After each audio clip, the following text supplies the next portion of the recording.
ஊட்டி, கொடைக்கானல்ல வந்துட்டு like escape ஆயி வரும்போது அங்கிளோட ஷோல்டர்ஸ்ல ஏறி நிக்கிறது.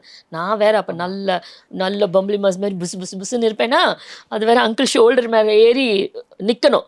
நான் சொன்னேன், "no uncle I will not" shoes எல்லாம் போட்டுட்டு இருந்துட்டு மேல ஏறி நிக்கணும்னா, "how he will wear that wait?"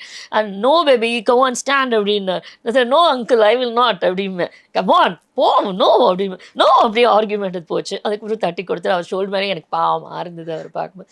ஐய்யய்யோ! பாவம் மேல ஏறி ஷோல்டர் அப்படி அதெல்லாம் வந்துட்டு லைக் வெரி கூல்.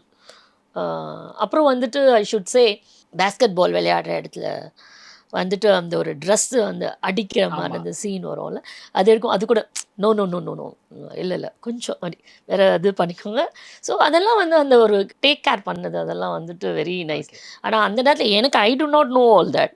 நான் வந்து விளையாட்டுத்தனமா தான் இருந்தேன். மை மம்மி வில் சே இந்த மாதிரியெல்லாம் ஒரு பத்திரமா டோட்டலாவே on the whole unit Rajini அங்கிளாக இருக்கட்டும், எஸ்பிஎம் அங்கிளா இருக்கட்டும், அங்க வொர்க் பண்ண அத்தனை பேரும் அந்த டீம் ஆகட்டும், அந்த ஒரு புரொடெக்ஷன் அப்படிங்கிறது வந்துட்டு அவ்ளோ பெரிய பேனர்ல வந்துட்டு எனக்கு it was very big thing. எனக்கு ஓகே. மம்மி ரொம்ப பார்த்து பார்த்து புரொடெக்ட் பண்ணாங்க ஓகே. அந்த ஃபிலிம். சின்ன பொண்ணு வந்திருக்கா, ஒண்ணும் தெரியாது குழந்தை.